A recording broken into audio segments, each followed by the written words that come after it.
While John Adams was writing the Declaration of Independence in July of 1776, his wife Abigail Adams was going through a very personal crisis of her own. At the very moment of the birth of America as an independent nation, Abigail experienced the tragic stillbirth of her fifth child. Her grief was compounded by the loss of her mother just months before during an epidemic that swept across the colonies.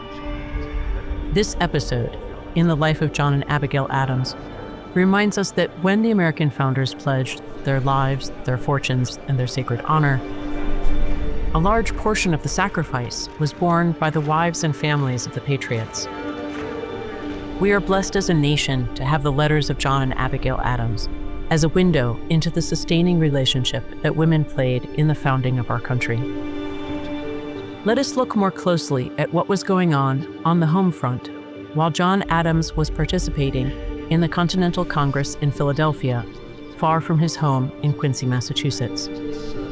Abigail and John had had 2 children 2 years apart. After being blessed with little Abigail and little John, they had a daughter who died at age 2 years old. But since they were together for this family tragedy, there are no letters relating to it. They went on to have 2 more boys, Charles and Thomas.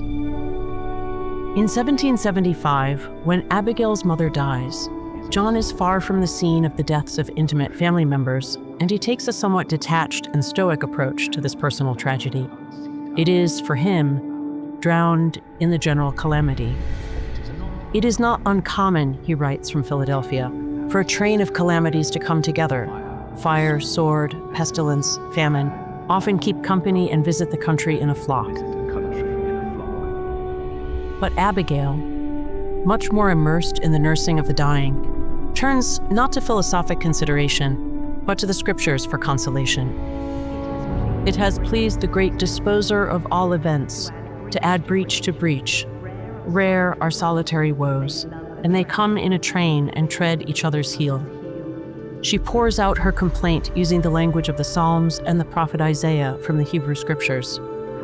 How long, O Lord, shall the whole land say, I am sick? O show us wherefore it is that thou art contending with us. She turns to the Gospels to receive comfort from the scene of Jesus weeping over the death of his friend Lazarus. He who deigned to weep over a departed friend will surely forgive a sorrow which at all times desires to be bounded and restrained by a firm belief that a being of infinite wisdom and unbounded goodness will carve out my portion in tender mercy towards me. Yea, though he slay me, I will trust in him, says holy Job. Abigail explicitly says that the trial of her husband's absence had deepened her reliance on God. Oh, how I have longed for your bosom, to pour forth my sorrows there and to find a healing balm. But perhaps that has been denied me, that I might be led to a higher and more permanent consolator, who has bid us call upon him in the day of trouble. John Adams responds in amazement at her strength. I am charmed with that admirable fortitude and that divine spirit of resignation which appears in your letters. Just over a year later, Abigail writes to John with touching immediacy about what she is experiencing as she goes through her miscarriage. She writes that she must lay aside her pen because the labor pains are too intense, only to pick up her pen again when they have passed. But she says with great simplicity that she knows the labor pains are in vain. I was last night taken with a shaking fit, she says, and I am very apprehensive that a life was lost, and I have no reason today to think otherwise.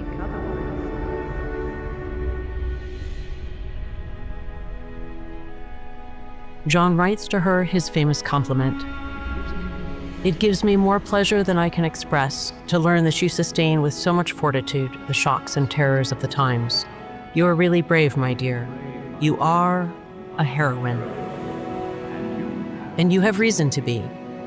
For the worst that can happen can do you no harm. A soul as pure, as benevolent, as virtuous and pious as yours has nothing to fear, but everything to hope and expect from the last of human evils. Yet, Even these most personal of tragedies did not pass without some philosophical reflection from them both. John suggests that perhaps Abigail's mother, who has just died, was too devoted to the domestic realm to be a fitting model for their children, who should be trained up to value the public and civic virtues above all.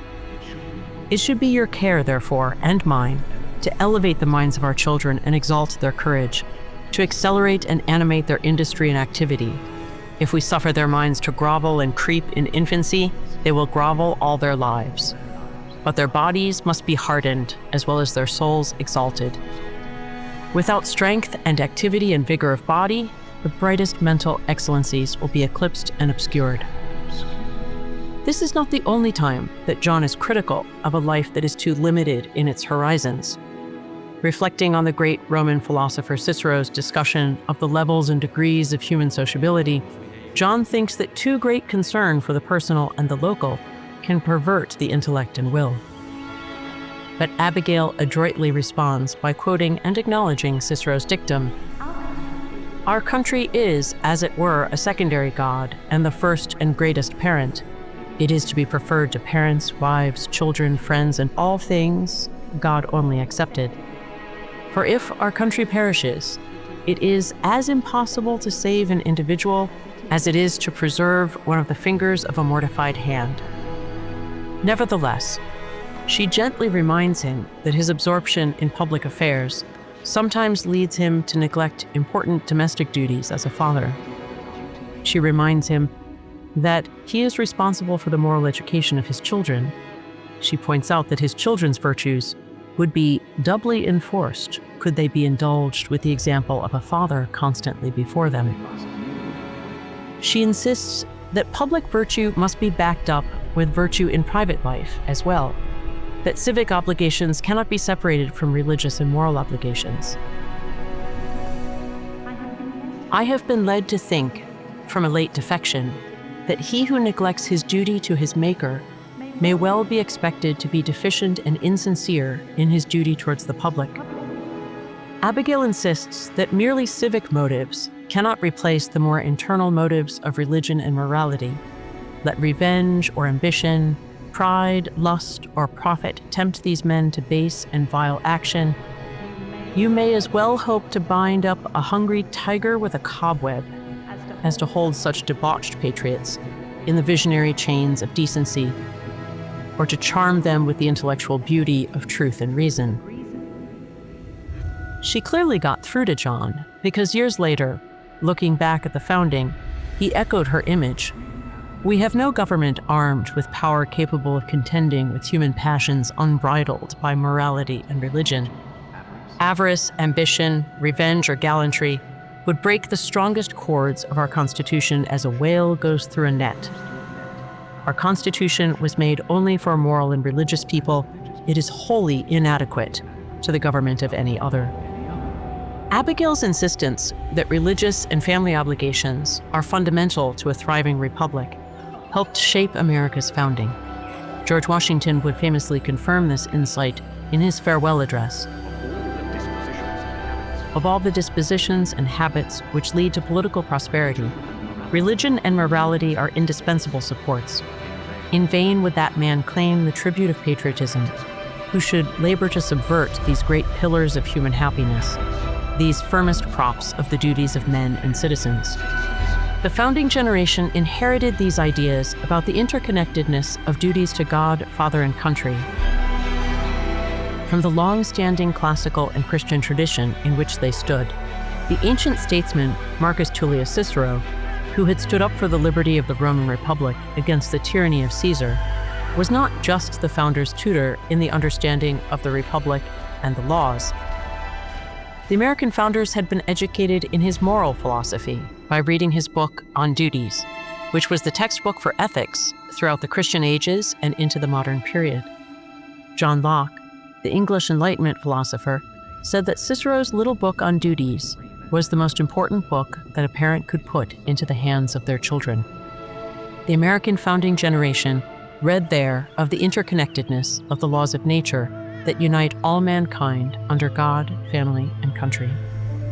Even as the American founders demanded their rights, grounded in the laws of nature and of nature's God, they acknowledged their duties to God, family, and country. They did not think that rights could be abstracted from those duties, which were grounded just as surely in the laws of nature and of nature's God. In the letters of John and Abigail Adams, we're given a glimpse into this founding family, with sorrows, joys, long months apart, and innumerable sacrifices for the cause of freedom. John and Abigail's letters remind us that the bonds of marriage and family gave our founders the strength to serve with honor and bravery. And like Abigail Adams, many of the ladies of the founding played an indispensable role in American independence. They ran the family farms and businesses, made warm clothes for freezing soldiers, prayed for a swift and definitive victory, counseled their husbands, and reminded the young republic of the importance of duty to God, family, and country.